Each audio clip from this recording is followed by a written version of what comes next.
Hello everyone, welcome to my channel. The moment my father shouted across the chapel, time froze. Grandma's casket lay between them like a final battlefield. "You should be lying here instead," he hissed at my grandfather, his voice echoing off the stained glass windows. Every mourner stared, some in shock, others pretending not to hear. But Grandpa didn't flinch. He rose, buttoned his navy suit, and looked at my father with eyes that had seen too much war, too much family decay. "I'd rather do something else," he said quietly. Then he walked out past the casket, past the whispers, straight into the rain. 30 minutes later, my father's phone started buzzing over and over. 47 missed calls. When we finally found out what Grandpa had done, the whole town was talking. And I learned that day that sometimes the one who walks away from a funeral isn't escaping death, but delivering justice. The chapel smelled like lilies and wet wood, that strange mix of grief and polish that clung to every funeral I'd ever been to. Grandma Ruth's picture sat at the front, her smile gentle, eyes alive in a way that hurt to look at. I stood between my father, Michael, and my grandfather, Thomas Hayes, both men carved from the same mold but separated by something colder than time: resentment. Dad's jaw twitched as the pastor spoke about forgiveness. "Forgiveness," he muttered under his breath, "is for people who deserve it." When the service ended, people began filing out, whispering condolences. Then Dad stepped forward, right up to Grandpa. His voice cracked through the quiet. "You should be lying here instead. You killed her, you stubborn old man." The room fell silent. Even the organist froze mid-note. Grandpa's eyes lifted slowly, not angry, just tired. "Grief makes sons cruel," he said softly. "But I forgive you." Dad laughed bitterly. "Forgive me? For what? Telling the truth?" I wanted to pull him back, to make it stop. But I couldn't move.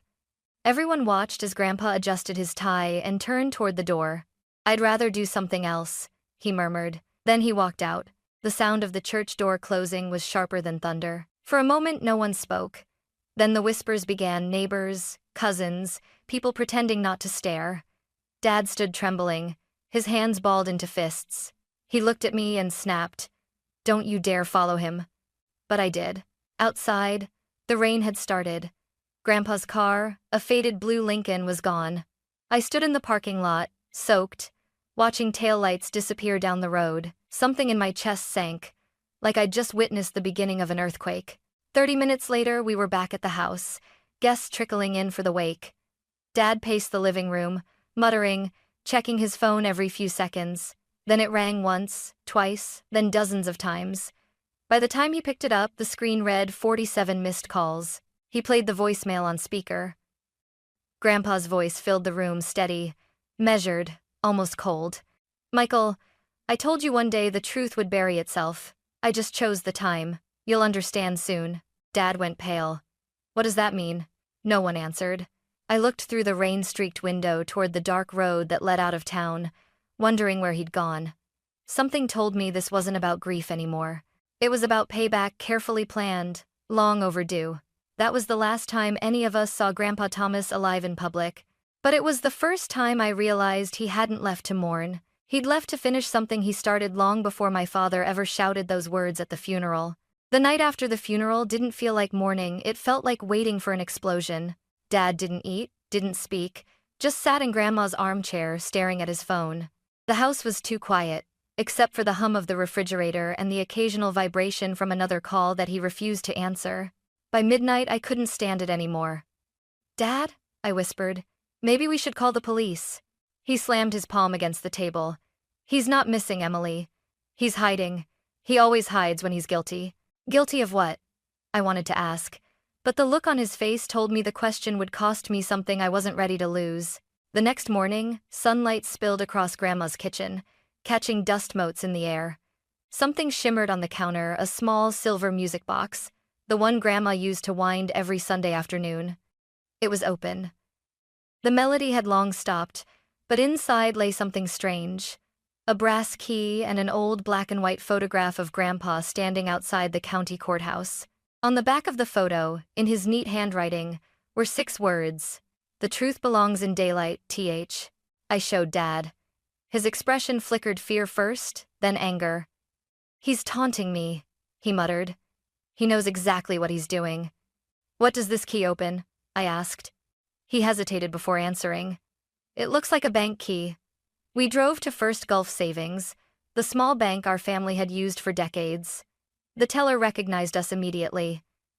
Mr. Hayes left instructions, she said nervously, disappearing into the back. When she returned, she carried a small steel box. He said this could only be opened by both of you. My father's hands shook as he turned the key.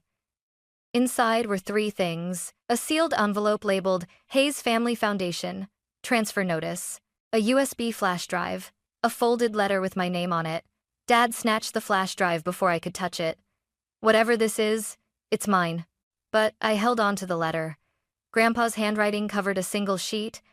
Emily, when truth surfaces, love sinks first. Don't let it drown you. Watch Noon News tomorrow. Grandpa. When we returned home, Dad plugged in the USB to his laptop. His face drained of color as spreadsheets and scanned documents filled the screen: court records, financial statements, and his own signature. He slammed the laptop shut. This is fake. He's framing me. But deep down, I saw something flicker in his eyes. Recognition. I unfolded Grandpa's letter again, the ink slightly smudged by my thumb. Noon tomorrow. I didn't know what kind of storm was coming, but I knew my grandfather wasn't running away. He was about to drag the entire Hayes family into the light. The next morning, I barely slept. Dad sat at the dining table, surrounded by papers, mumbling to himself like a man cornered by ghosts. His laptop was open again. Every few seconds, he'd scroll through the files on that USB bank transfers, county documents, foundation ledgers, each stamped with his name and electronic signature. None of this makes sense, he said, his voice cracking. He must have doctored these. Grandpa was a judge, I reminded him softly. He knew what evidence looks like. Dad's head snapped up. Whose side are you on, Emily? The question hit harder than I expected. I wanted to say no one's. But that wasn't true. A part of me already knew whose side I was, on the one that wasn't afraid of the truth. At exactly noon, Grandpa's words came to life. Every TV channel in town interrupted regular programming. Breaking news: county fraud investigation launched into misused hospice and charity funds. Dad froze. My breath caught in my throat. The news anchor continued.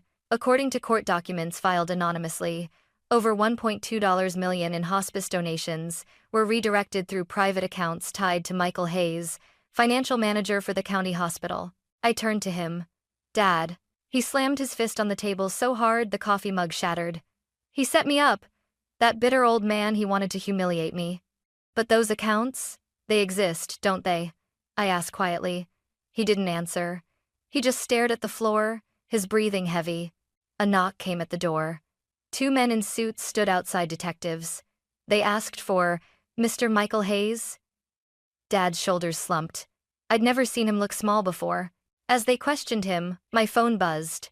A message from an unknown number. Don't defend him, Emily. The truth will need you later. T.H. That was the last time Grandpa contacted me. By evening, the entire town was whispering. The local paper ran the headline: Former judge's whistleblower tip exposes massive charity fraud. It is not provide spacing. Neighbors pretended not to stare when I passed them. My mother locked herself in the bedroom, crying quietly. Dad's lawyer arrived late that night, his tie crooked, his voice low. Michael, it's bad. He didn't just file evidence, he filed it perfectly. Every date, every transaction, every witness lined up. Whoever did this knew the system inside out. Of course he did. Grandpa had spent 40 years inside that system. I went upstairs to my room, clutching Grandpa's letter. The truth belongs in daylight, he had written. For years, I thought justice was something that happened in courtrooms. But that night, I realized it starts somewhere else, in the courage to burn down the lies your family built. And my grandfather had just lit the match. For 3 days after the news broke, silence filled our house like fog. No one wanted to speak, but the weight of what wasn't said pressed on every wall. Mom avoided Dad. Dad avoided me. And I avoided the truth until the doorbell rang. Standing there was Eleanor Brooks, a sharp-eyed woman in a gray blazer. Emily Hayes? She asked. Her voice was calm, clipped, professional, the kind of tone that makes people tell the truth. Yes, do I know you? I was your grandfather's attorney. He asked me to meet you in case things went exactly as they have. Dad appeared behind me instantly. Get out, he growled. You're part of this circus. Eleanor didn't even flinch. Mr. Hayes, if you want to stay out of prison, you might want to listen to what your father left behind. That silenced him. We sat in the living room where Grandma's flowers still wilted in vases. Eleanor opened a folder thick with documents. 2 weeks before Ruth's death, Thomas delivered these to my office sealed affidavits, bank ledgers, and witness statements. He anticipated resistance from you, Dad snorted. Of course he did. He never trusted anyone. Eleanor looked up. He trusted justice. That's why he did this through me legally, irrevocably. She turned to me. He also left something specifically for you. She slid a small digital recorder across the table. A yellow label on it read, "Confession is not equal to redemption." I pressed play. The static crackled, and then I heard Grandpa's voice, tired but steady. Emily, if you're hearing this, it means I've chosen the truth over peace. Years ago, I covered for your father. I told myself it was mercy, but it was cowardice. Ruth knew. It destroyed her health faster than the cancer ever could. When she whispered forgiveness, I realized forgiveness without truth is rot. This time, I won't hide him from his own choices. Dad stood abruptly, his chair screeching. Turn it off! He's manipulating you. I stopped the recording. Dad, he said Grandma knew. He looked like I'd hit him. For a moment, I saw guilt, real, raw, unfiltered, flash behind his eyes. Your grandmother was dying. He poisoned her last days with his lectures. Eleanor's tone remained clinical. She died knowing the money meant for hospice beds had gone to luxury investments. She signed a statement before passing that's part of the evidence. Dad's breathing quickened. You think you can take everything from me? Eleanor gathered her papers calmly. Your father already did, and he left instructions for the foundation to reclaim every cent. When she left, the house felt smaller. Dad poured whiskey into a glass and stared at the floor. He always had to win, he muttered. I didn't answer. I was still hearing Grandpa's voice, forgiveness without truth is rot. Later that night, I drove out to the lakeside cabin Grandpa had loved, the one we'd spent summers fishing at when I was little. The porch light was off, but the door was unlocked. Inside, the air smelled like cedar and dust. His old law books were still on the shelf. On the kitchen table sat a single note. If they curse me, let them. You cannot heal in the dark. I sat there for a long time, listening to the waves against the dock. I realized Grandpa hadn't betrayed his family, he'd just refused to lie for them anymore. The next morning, the police came with warrants.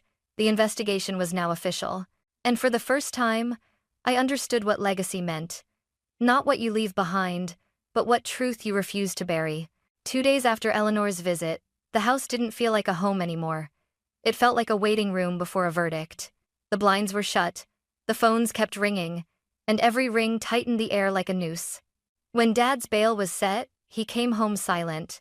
But silence from him was worse than shouting. It carried shame, anger, and something else I hadn't seen before, fear. That night, as rain hit the windows, I walked downstairs.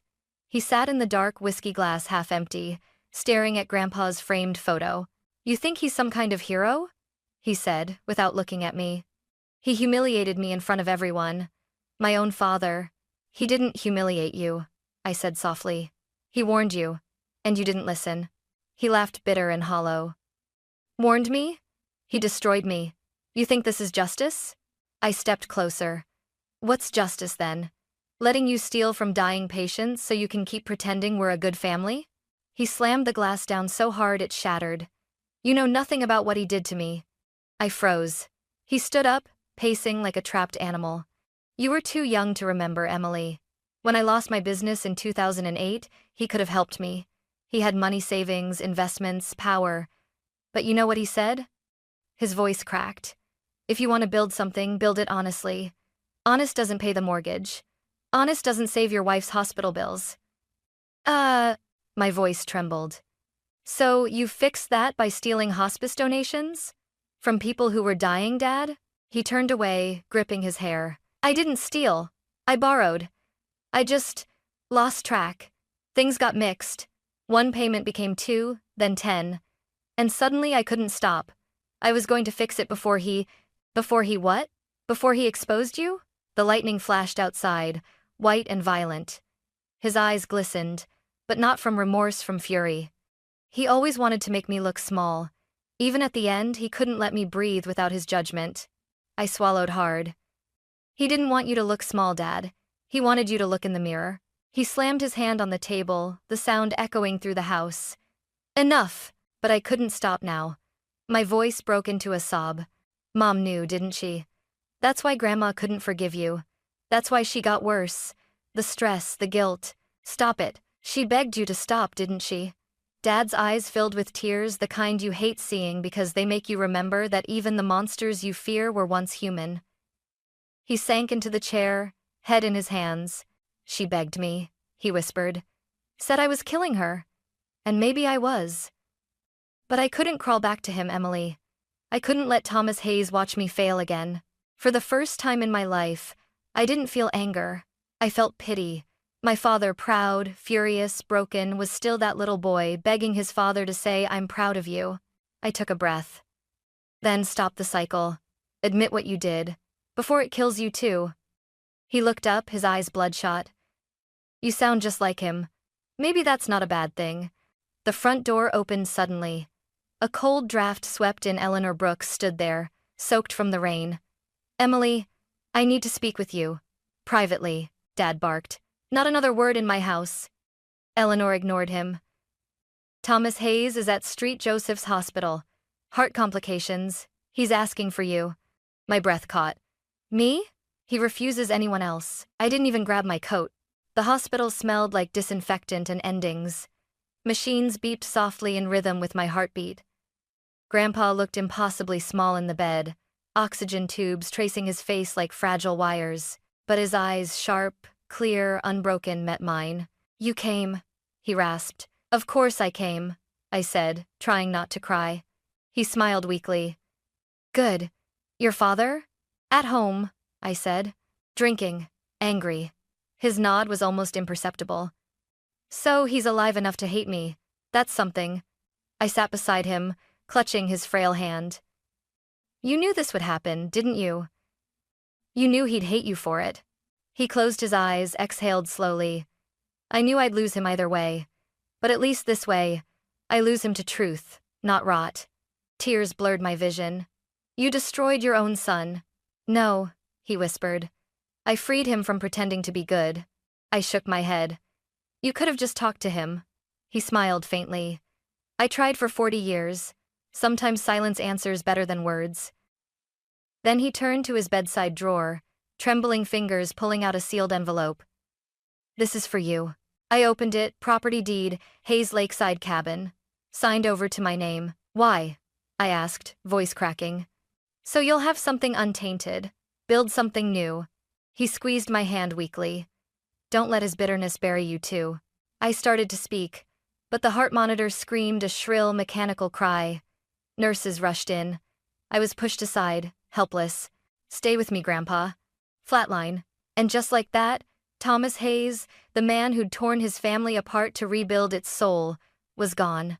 In the hallway, I stood drenched in tears, watching the light above his room flicker from yellow to red. Somewhere deep inside, I knew this wasn't the end. It was the moment everything truth, guilt, and blood would finally collide. The morning of the will reading felt surreal.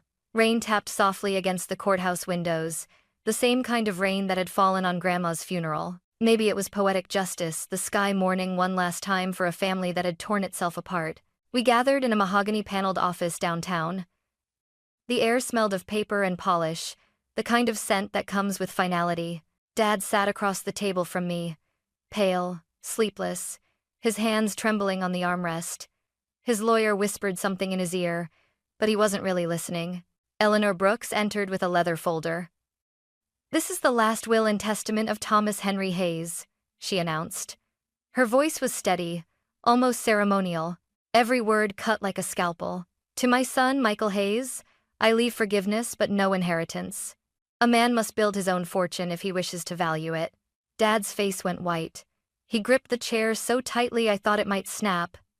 To my granddaughter, Emily Hayes, I leave the lakeside cabin. as a reminder that peace is something one must maintain, not inherit. I felt everyone's eyes turn toward me. I didn't want the cabin not like this. But it wasn't about property, it was a message. Eleanor continued, her tone softening slightly. The remainder of my estate, including financial assets, investments, and real property, shall fund the Ruth Hayes Hospice Foundation, a nonprofit dedicated to providing end-of-life care for families in need. The foundation shall be co-managed by Emily Hayes, under legal counsel of Brooks and Mason Law. For a long time, no one spoke. The only sound was the slow ticking of a wall clock, counting down to the moment my father finally snapped. He stood, voice trembling but venomous. He gave you everything. Everything I worked for. You think this is justice? I met his eyes. They were wild, desperate, not angry anymore, just lost. He didn't give it to me, Dad, I said quietly. He gave it to Mom, to every mother who died waiting for the care she deserved. He stared at me, stunned as if the thought had never occurred to him. His lips parted, but no words came out. Eleanor slid a final page across the table. There's one more clause. Mr. Hayes stipulated that all misappropriated funds from his son's accounts will be reclaimed through the Foundation's restitution fund. Voluntary cooperation is advised. Dad sank back into his chair, deflated. His lawyer whispered something again, but he didn't react. He just whispered under his breath. He won. I wanted to tell him it wasn't about winning, but the truth was, it was. Grandpa had beaten him, not out of spite, but out of love twisted into something sharper. Accountability. When the session ended, Eleanor handed me a folder with my name embossed in gold. Director, Ruth Hayes Hospice Foundation. Outside, the rain had stopped. The sun broke through the clouds in thin, trembling beams. For the first time in weeks, I let myself breathe. Grandpa had taken everything, money, pride, illusions, and turned them into something that might finally heal what he couldn't fix in life. And whether my father saw it or not, this was his redemption written in legal ink. 3 months later, the courthouse felt different. Not cold, not intimidating, just inevitable. The local paper called it the Hayes case, a family divided by justice. Everyone in town knew the story now, how the retired judge exposed his own son, how the granddaughter became the unexpected heir. I walked through the marble hallway in a navy suit that didn't quite feel like mine. The press cameras clicked like insects. Dad was already there, seated beside his attorney. He looked smaller than I remembered, the kind of small that doesn't come from age but from exhaustion. When the bailiff called his name, Michael Hayes versus the state of Florida, my stomach twisted. He rose slowly, the same way Grandpa had at Grandma's funeral, except this time, there was no strength behind it. The prosecutor outlined everything: embezzlement, falsified ledgers, charity fraud. Each charge sounded less like a legal term and more like an obituary for the man I'd once called my hero. I kept my eyes on the floor, but when they called me to the stand, I felt every eye in the room shift toward me. Miss Hayes, the prosecutor began gently, did your grandfather ever discuss these allegations with you before his passing? Yes, I said, voice trembling but firm. He told me he wasn't protecting our name anymore. He said, a good name means nothing if it hides a bad truth. A murmur rippled through the gallery. Then came the defense. Dad's lawyer painted a portrait of desperation, a man trying to support his dying mother, pressured by a perfectionist father. I almost pitied him, until I remembered the hospice records, the missing donations, the patients who'd never received care. When it was his turn to speak, Dad looked at me instead of the judge. I didn't want to hurt anyone, he said, voice breaking. I just wanted him to see I wasn't a failure. For the first time, he sounded human again, not cruel, not defensive, just broken. The judge, a stern woman with gray hair and steady eyes, read her verdict slowly. Michael Hayes, this court acknowledges your cooperation and the restitution through the Ruth Hayes Foundation. However, no measure of charity undoes betrayal. You are hereby sentenced to 5 years probation, full financial restitution, and permanent removal from public office. The gavel struck once, a clean, final sound. As people began to stand, I realized I was crying. Not for punishment, but for release. The cycle was finally breaking. Outside, reporters swarmed. One shouted, Emily, how do you feel about your grandfather's actions? I wiped my eyes, met the cameras, and said, he didn't destroy our family. He disinfected it. For a moment, there was silence, then flashes erupted, recording every word.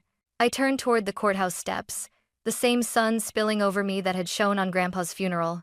And for the first time in my life, the name Hayes didn't feel like a curse. It felt like truth cleansed, scarred, but finally honest.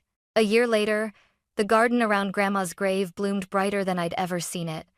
The roses, the same ivory kind she used to plant every spring, swayed gently under the late afternoon wind. Beside her headstone now rested another simple granite. No flourish, no epitaph beyond his name. Thomas Henry Hayes, the truth belongs in daylight. I knelt between them, brushing fallen petals from the soil.